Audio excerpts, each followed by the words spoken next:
Welcome back to Series Regular, the Hollywood Reporter's deep dive podcast into genre television. Hello, everyone. I am Josh Wigler, your host here on Series Regular, and for the next few weeks, we are all in on one thing and one thing only: Game of Thrones. Consider this your weekly window into the world of Westeros as we thoroughly explore each episode of the Emmy-winning epic's final season. This week, it's full-on war at the Battle of Winterfell, the centerpiece of director Miguel Sapochnik's The Long Night. It should go without saying that if you have not seen the episode yet, you should turn this podcast off right about now. In case your phone is buried deep in your pocket or otherwise very far out of arm's reach, allow me to provide you a little bit of spoiler-free buffer zone by introducing a Series Regular special guest star to help me break down this week's episode of Thrones. That would be THR TV critic and TV's top 5 co-host, Daniel Fienberg. Dan, welcome back to the podcast. How are you, my friend? I am okay, Josh. My pupils have either undilated or redilated after staring into the darkness all weekend. I don't know which one it would actually be, though. Any headaches? Neither headaches nor nausea. That's good. As long as it's a nausea-free zone, I think that we are starting the podcast off on the right foot. And the good thing about a podcast is you only need your ears. You don't need your eyes. So seeing is not believing in the case of this particular podcast. It is just listening, and you are all about to listen to Dan and I take on The Long Night. Clocking in at 82 minutes, it is the longest episode of the final season of Game of Thrones and the longest episode in Game of Thrones history. It is also, as we are alluding to, the darkest episode in Game of Thrones history, according to several corners of the fandom, even if the story itself ends on a fairly light note for the future of mankind. And here's the big spoiler, in case you haven't turned the podcast off, it's coming. Arya Stark has killed the Night King. The White Walkers are dead. They are all gone. And we have only sustained a few human casualties as a result. All due respect to the Theon Greyjoys of the world. Dan, let's survey the damage. From a broader view, what was your take on this episode? I mean, for heaven's sakes, thousands of Dothrakis are dead. Thousands. We just don't care about them. We are not giving them a moment of silence. We are not acknowledging any of their names because, let's be honest, the show did not give any of them any names. So yeah, whatever. We don't really care so much about them. I should note, by the way, that while Josh may have said that this is a podcast, so you're listening to us, Game of Thrones cinematographer Fabian Wagner would like you to know that if you can't see us right now, it's not his fault. It's your fault. Yes. Okay. Yeah, I don't know that I love being told that it's my fault that the episode, The Long Night, was too dark. I feel like that critique, which originates, as Dan mentions, from cinematographer Fabian Wagner in an article published by Wired UK, that we needed to adjust our screens so that we could see the episode properly, does not feel it. I mean, it's a personal problem in the sense that I suffered for it, but it doesn't feel like I am the agent of that particular chaos. It's a strange argument for anyone to make, and it's also a backward argument for anyone to make, especially a cinematographer, to be simply unaware that he's making a TV show that is being watched in myriad ways, some of which are clearly ideal and unquestionably allow people to see things perfectly, but he still is making a TV show that some people watched on their laptops, some people watched on TV of various qualities, some people probably watched on their phone, some people watched on their Apple Watches. You cannot say that if you do not have the perfect technological way of watching this episode, that it becomes a you problem. You have to be aware that you're making TV for people who watch TV a lot of different ways. So I heard from a bunch of different people. I certainly had my experience of watching the episode, and my experience of watching any episode of Game of Thrones these days is, half in my laptop as I am typing furiously to try and accurately assess what is happening in the story, and so that I have accurate notes to refer to as I embark on the myriad articles that I have to write about this show. And so looking up from laptop to screen, the darkness certainly registered, but I had other things on the mind as well. And I heard from plenty of other other folks in my life and other corners of the internet who were watching the episode, many of whom had that same critique, that it was just too dark to see. Some of whom didn't have that problem at all. I suppose they know how to properly work their television sets.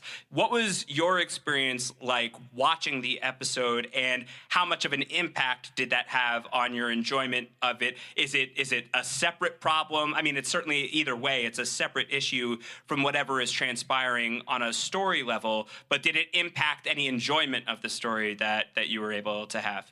Well, one thing I will say is that I, to some degree, as I've been thinking over it in the past couple days, have kind of shifted the blame from the cinematography to a combination of, sort of the technologically nebulous, quote unquote, compression issues, and whether that relates to my TV or to my cable service or whatever, but really much more to the editing. And I think I came down probably feeling like the editing was my major problem with this episode, and that it produced the incoherence much more than the darkness or lack thereof, because any time that they actually were able to hold on a shot for any prolonged period of time, I saw it perfectly. Or if I didn't see it perfectly, I accepted completely that I wasn't supposed to see it perfectly, because this was a thing that was taking place in nighttime in the middle of a blizzard, and that's fine.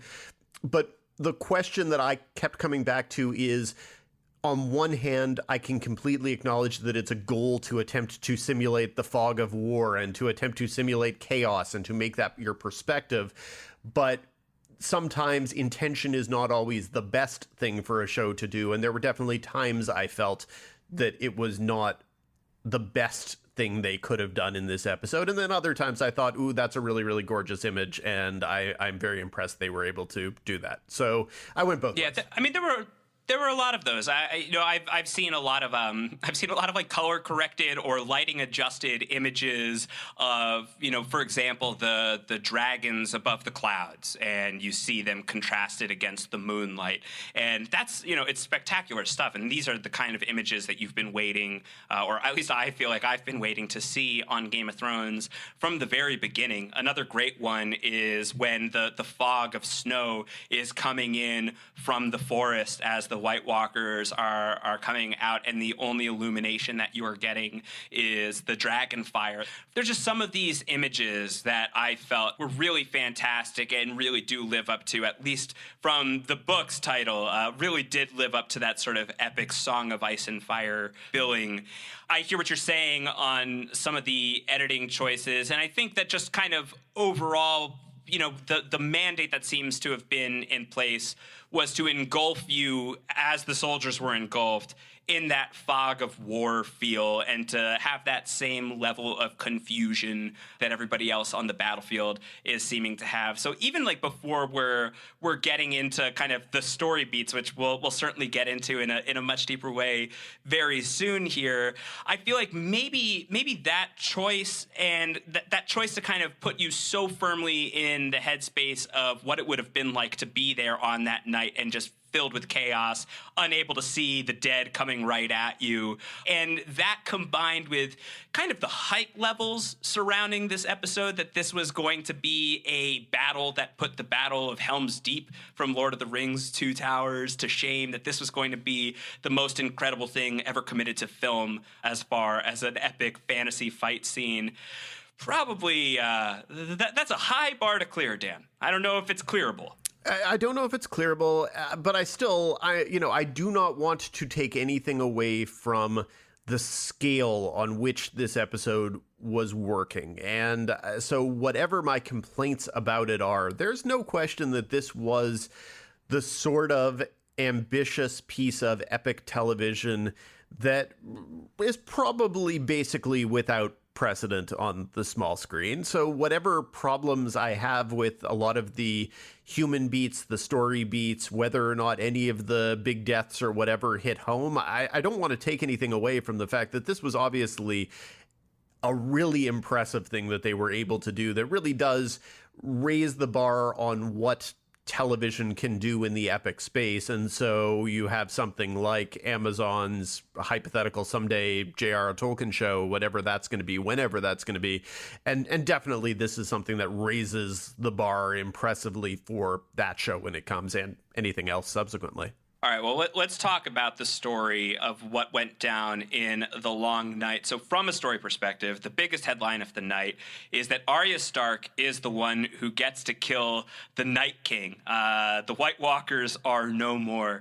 Dan, when we spoke earlier in the season, a couple of podcasts ago, you had locked in your official prediction of Arya Stark sitting on the Iron Throne at the end of it all, albeit wearing a different person's face, if I'm remembering the details correctly. And I don't know if you were semi-serious or semi-joking back then, but right now the sky feels like the limit for Arya. If she can kill the Night King, what can't she do? So seeing as she is one of your very favorite characters, were you happy to see Arya take down the Night King? Were you surprised? Were you some mixture of the two? Or maybe even were you not so pleased with this plot twist? I was entirely pleased. I don't know that I was quote-unquote surprised, because somebody had to, and she seemed like as good an answer as any. I do think, though, that it probably does cause me to somewhat adjust that semi-prediction, which I should emphasize was at least somewhat in jest, but still was yes. It was posited as a thing that might have amused me. To me, this was as big a moment for Arya as a character could possibly have. It was as climactic a moment for her character arc, but also she can't really go any further than this. She's not now going to get to also be the hero at King's Landing. She's not going to get to. You can't have a bigger moment than killing the Night King and saving humanity. There's nothing that goes higher than that. And so that is my only concern, is that to speak about everything being up to date in Kansas City and Oklahoma terms, she's gone about as far as she can go. And so the question of where that character who I love so very much can go next, somebody else needs their moment to shine. I just hope that doesn't mean that something bad has to happen to Arya to allow that for someone else to have their moment. Yeah. I don't know if something bad has to happen to her to allow somebody else that moment to shine, but I definitely do think that something bad is going to happen to Arya Stark. I've been holding to that since before the season, that I think that Arya Stark is such an agreed upon favorite character, even if certain corners of the Game of Thrones fandom are being particularly nasty in response to Arya right now. Even before this week, obviously coming out of A Night of the Seven Kingdoms, there were some really ugly responses to everything that happened with Arya and Gendry, and a lot of people who are really disappointed with Arya being the person who kills the Night King, when I think that textually, in the sense of, maybe not the books as much as Game of Thrones, the show, I think that there's a lot of benchmarks that really got us to this moment, that when you rewatch or you sort of revisit some of the biggest story points along Arya's adventure, the fact that she is somebody who's been trained at the knee of so many different killers along the way, and one of the first lessons she learns is to not say today to the god of death, and for this to be the person who takes on the show's avatar for death, the god of death, and to be the person who ends that conflict makes so much sense to me. But there's so much infused in that character that certainly David Benioff and Dan Weiss want us to feel, even if that impact is not washing over the entirety of Game of Thrones Nation, that I think that the stock on Arya, as you mentioned, is higher than ever, and can it possibly rise further? And are we being set up for whatever the kind of ultimate point of Game of Thrones is? We have to consider what that is, with the White Walker threat being dealt with halfway into the final season. Is it that the human forces of nature are deadlier to consider than something like the Night King? And just because Arya is able to destroy the scariest seeming force in all of Westeros, is she still susceptible to something a lot more human, like a Cersei Lannister, if she tries to set her sights on her? So I think that we are, even though we are, who am I to guess against Arya, to bet against Arya after she kills the Night King? But I feel like we are being positioned to feel pretty safe towards her, only for another shoe to drop in a couple of episodes.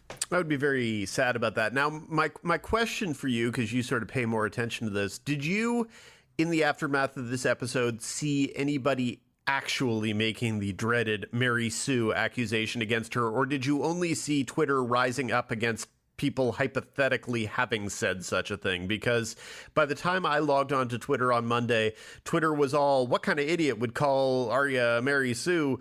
And nobody was actually quoting anybody. Nobody was citing any specific tweets. So I kind of was wondering if it was one of those things where one stupid person with 50 followers said it and the entire world rose up to her defense as if she needed any defending, because let's get real, anyone who would call Arya Mary Sue has not been paying attention to a single second of this show.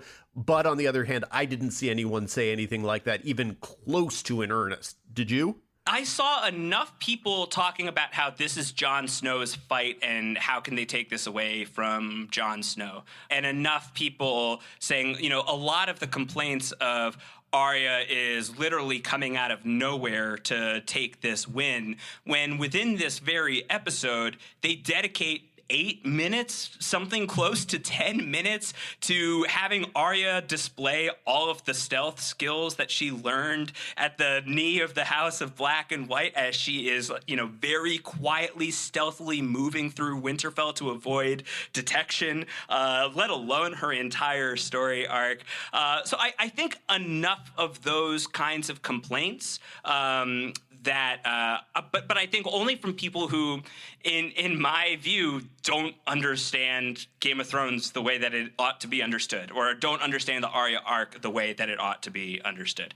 One thing that I'm seeing a lot of is a lot of people trying to kind of retroactively fit Jon Snow into having some sort of agency in killing the Night King. There's this kind of popular theory, I believe, owing origin to Reddit or some other forum, where there are people talking about when Jon stands up against Viserion towards the end of the episode, that instead of just screaming, garbled screaming noises at the undead dragon, he is actually shouting at Arya to go, go, go, so that she can get to the Godswood, and he's causing some kind of distraction, which is actual nonsense as far as I am concerned. But that nonsense theory is out there and is being re-reported, and I suppose I am re-reporting it insofar as it exists, and I find it to be nonsense. Okay, it's a dumb theory, and it makes no sense with anything that we actually saw in the episode, and you have to be fabricating basically whole cloth a scene that doesn't exist in order to make sense of it.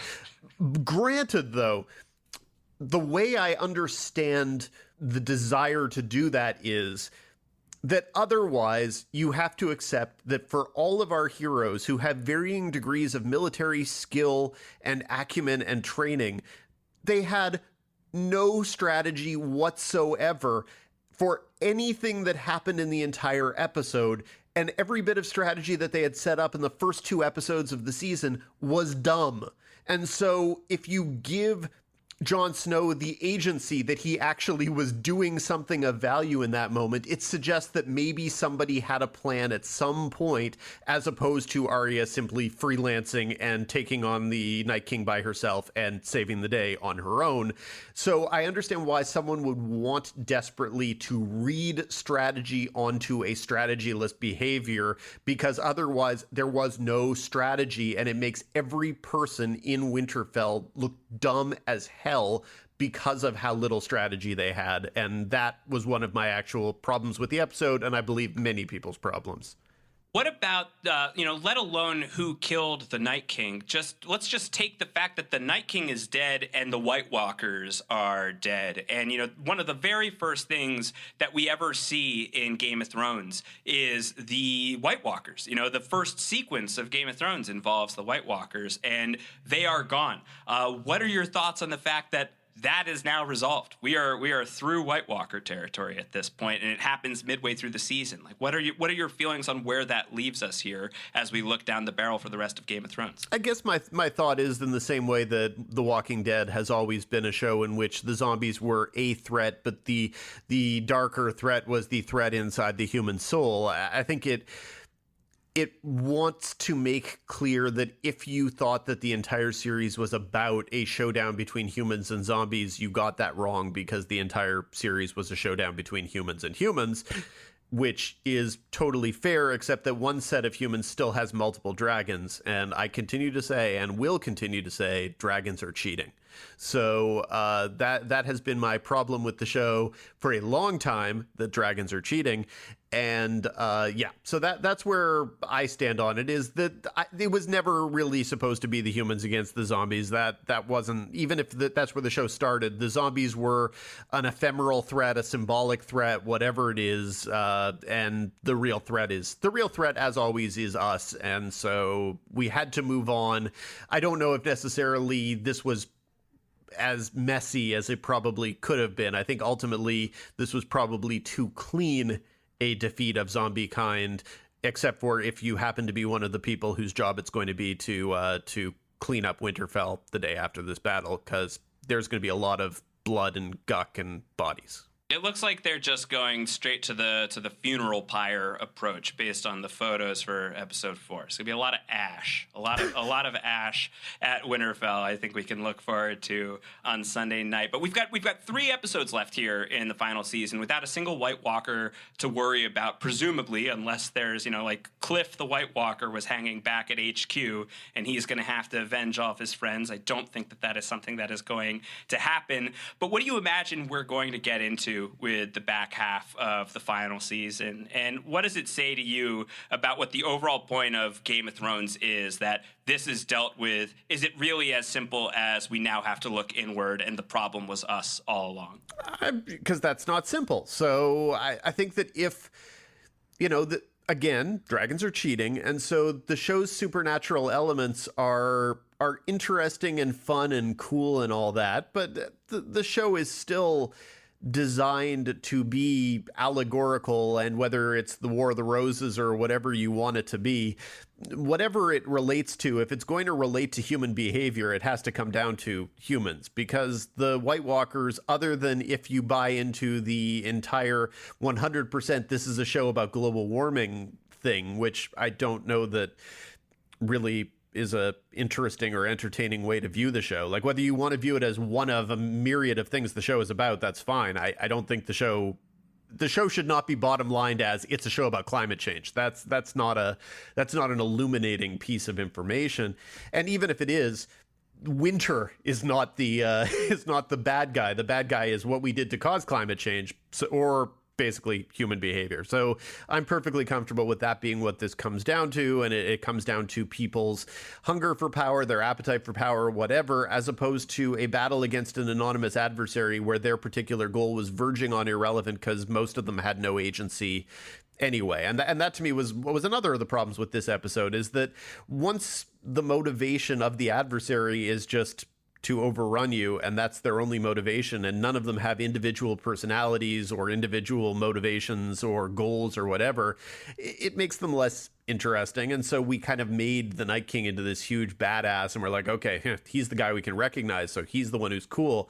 But yeah, I'm okay with it coming down to Starks versus Lannisters, only there aren't very many Lannisters still with the Lannisters.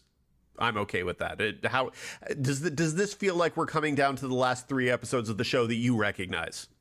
I had been wondering for a long time if Game of Thrones was going to deliver a resolution to the White Walker conflict before it delivered a resolution to the human conflicts that have been part of the series from the very beginning. Stark versus Lannister, with at least a side order of Targaryen, or that was your main course depending on how you ordered and ate your meal. And now we have those 3 ingredients are still very, very much in place. And I think insofar as you view Game of Thrones, you view Game of Thrones as a climate change allegory, if that is how you view the White Walkers, I'm very much on board with what you're describing as, well, what causes a problem like that? That would be us as a people. That would be other human beings. That would be a conflict that itself needs to be untied. And walking out of this episode, what strikes me about, I think, some of the philosophy behind what the overarching story of Game of Thrones seems to be to me,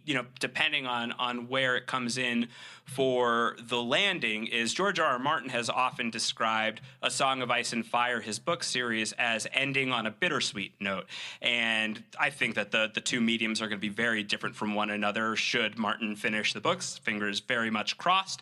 I think that if the sweet aspect of the bittersweet ending that George R.R. Martin has in mind is this is what we can do when we come together, we can destroy something as impossible as the White Walkers, I think the final 3 episodes is going to be the bitter component that at the end of the day, the stuff that sticks in our craw and the reasons why we are anxious and cynical and hate one another, that might win out over the things that we are better than. And I'm curious to see what the ultimate resolution to a question like that is. But I think for that to be kind of the final conflict that Game of Thrones wants to explore with the Starks versus the Lannisters versus the Targaryens and what emerges from the rubble of that, I do feel like that's very core and very central to a lot of the story that we have been exploring from the very first episode of the show. Okay, so we've only talked, I feel like we haven't really discussed any of this week's big deaths or quote unquote big deaths. How did you feel about both the volume of major cast casualties and the handling of said casualties?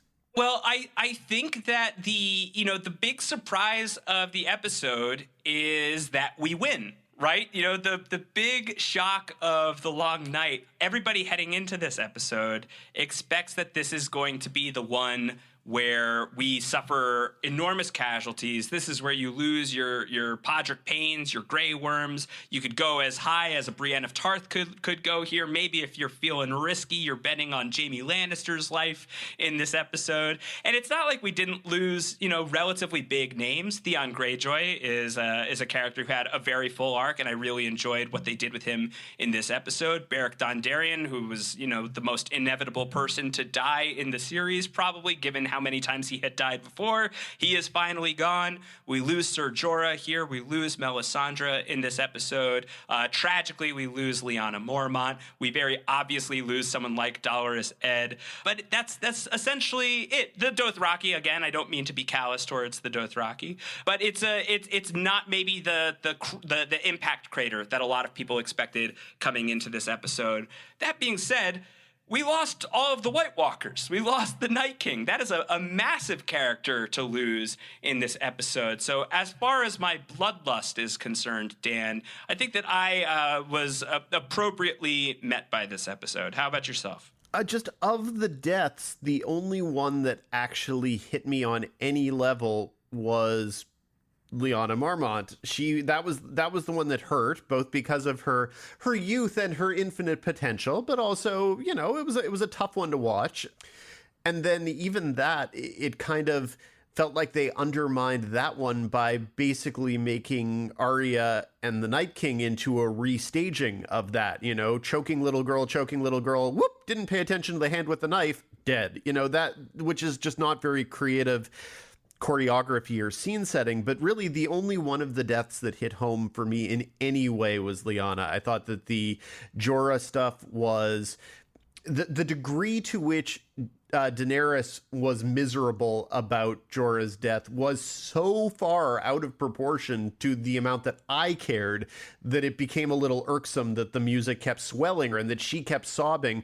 Whereas I'm like, yeah, okay, fine. That was a character who had to go. And the thing with Theon, where ultimately having, kicked a lot of ass in the courtyard of the Godswood for the time leading up to that, basically he just sort of walked up to the Night King and said, kill me to save another 5 seconds. That was pretty much how he died. And that wasn't really all that powerful or interesting. There were, come on, Dolorous Edd, how much were we really going to get emotional about that? He wouldn't have gotten emotional about it, so why should we? I wanted more of the deaths to actually hit home in an emotional way for me, and I thought that for the most part, they ran right by them, through them, whatever. Thousands of Dothrakis left dead with no motivation and no allegiances and were just sent off into the darkness and no one particularly cared. I don't really understand how certain people survived this episode. I don't know how Grey Worm survived this episode. I don't know how Jorah survived the first half of the episode. So some of that irked me a little. Again, ultimately, everyone's gonna be like, why did Dan hate this episode so much? I didn't hate the episode at all.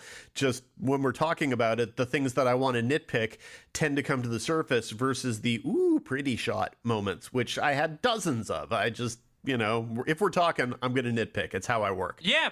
No, for sure.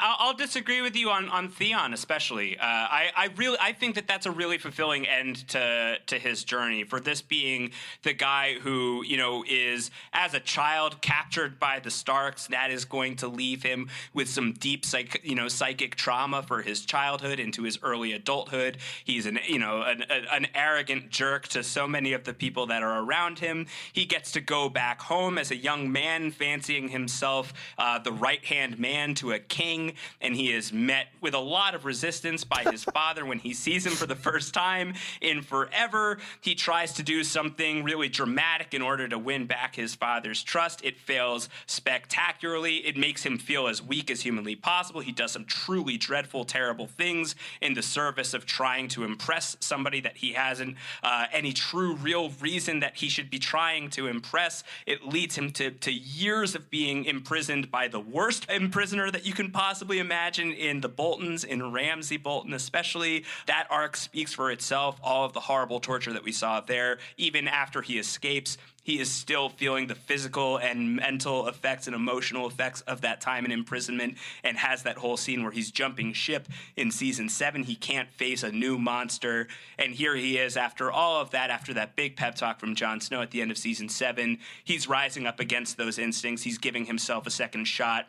He's back here in Winterfell, in the place where he lived for so much of his life, and when he is once again confronted with a monster, with truly the avatar of death, the god of death, as Melisandre would describe the Night King, and knows that his own demise at this point is inevitable, rather than just stand there and wait to be stabbed, he charges into death. And maybe it's a little silly, a little hokey, maybe strategically he could have come up with a little bit of a better plan if you want to pick those nits, but I love the way that's the manner in which his story ends, that he finds the strength within himself to meet death with open arms and to charge at the scariest imaginable creature in Westeros. Is a nice way for that to go, and to have that be with Bran, and to have that final encouragement of "you're a good man, Theon Greyjoy." I welled up. I thought that was personally very moving. I really liked that. I think that was probably a better pitch. And for the record, I think I like the arc a ton. Just in my mind, I think of most of the arc for Theon as ending last week, which I thought was an entirely satisfying end to the arc, but that also guaranteed his death in this episode. Sure, yeah. And so once the arc was over, there's an inevitability to it coming into this week, that if he's going to be on guard duty for Bran, you had a week to get right with Theon Greyjoy dying. And I totally had. I think your point about him marching into death, though, is, bravely and strongly is a good point. How did you feel about the abrupt arrival, Deus Ex Machina helpfulness, and then oldness and withering away and disappearance of Melisandre? Did that feel like what the character deserved at this point, or did you need more or less of her?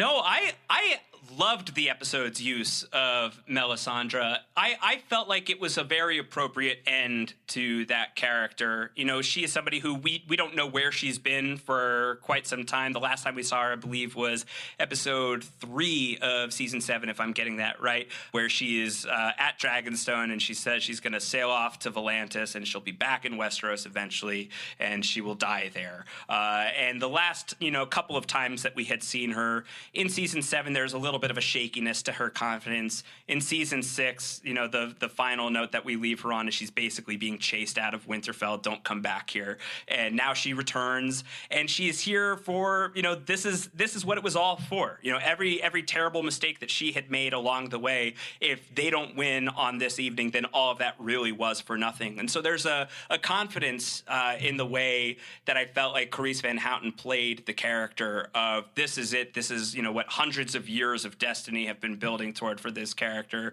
paying off in this moment. I really liked that sort of a little bit of a bravado to the way that she was playing Melisandre of, if she saw everything coming, that it does make you wonder why she just sent the Dothraki off to their collective demise. But she saw so much else of it coming, and when it was done, what else did she have to live for? She had already been alive for hundreds of years. So for her to kind of stalk off into the cold and call it a day, I had no major issue with, and I liked it as a bookending note that the episode didn't quite begin with Melisandre's return to Winterfell, but that was the first major turn of the episode, and I thought that was a nice image of her just kind of collapsing in a heap, sort of the avatar of our own collective exhaustion from having watched this 82-minute episode of television.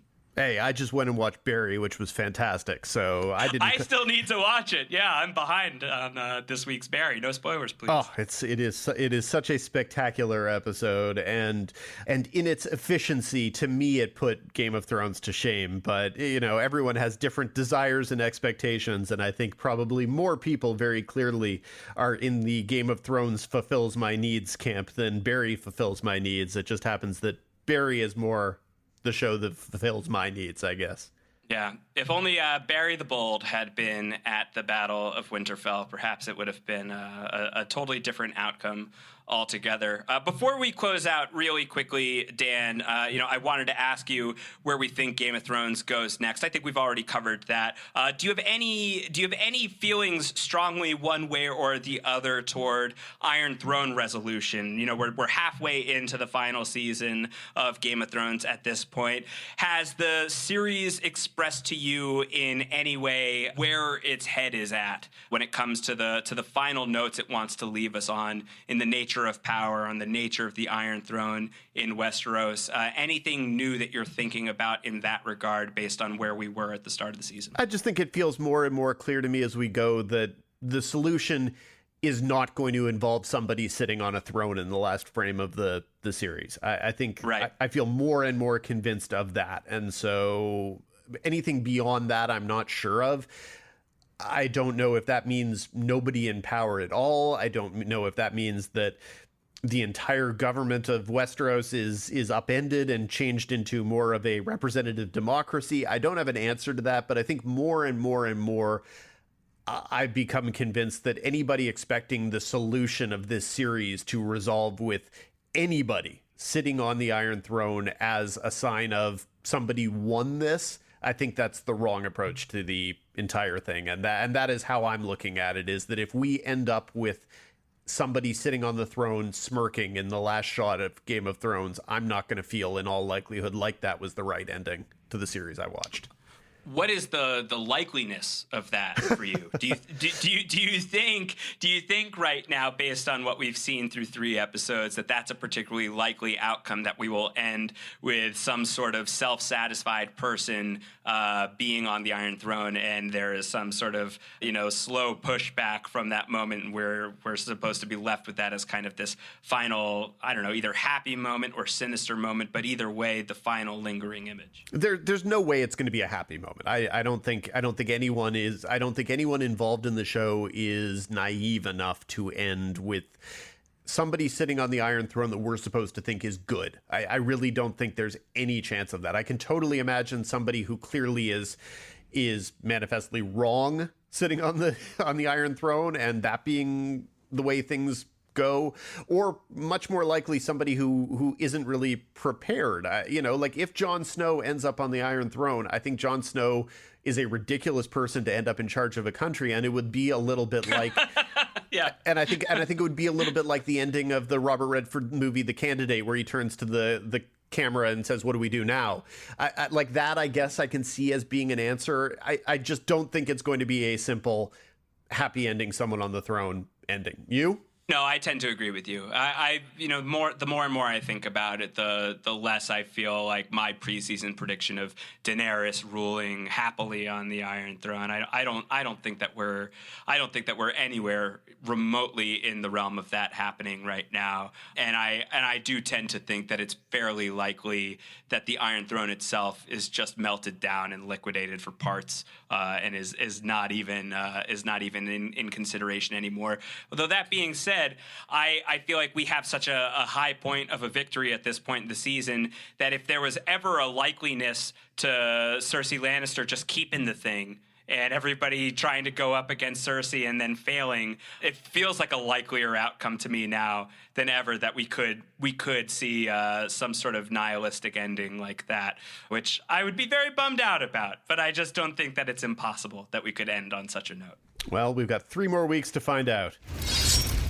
As always, thank you everybody for listening to Series Regular, the Hollywood Reporter's deep dive genre TV podcast. Subscribe to the show on your various podcast platforms. Email your questions and suggestions to seriesregular@thr.com or tweet them to me @RoundHoward. You could also tweet your theories and questions to Dan @TheFinePrint on Twitter. You like that, right? You like the theories and the questions being sent your way, Dan? I like interacting with people on the interwebs. All right. Well, interact with Dan. That is the way to do it. Dan and I have also been doing a Before the Storm weekly column that posts on Fridays on THR.com. So keep an eye out for that. And keep an eye out for everything that we are doing. THR.com/Game of Thrones for more columns, interviews. I spoke with the Night King this week, Dan. He was a very pleasant fellow. You'd be surprised. He was a very nice guy. Very nice guy, Vladimir Furdik. You are living the dream, Josh Wigler. I'm having a good time. I am. Hope you are all having a good time as well. And we will be back with another episode of Series Regular next week. Thanks, Dan. I appreciate it. For sure. All right. Take care, everyone. Bye.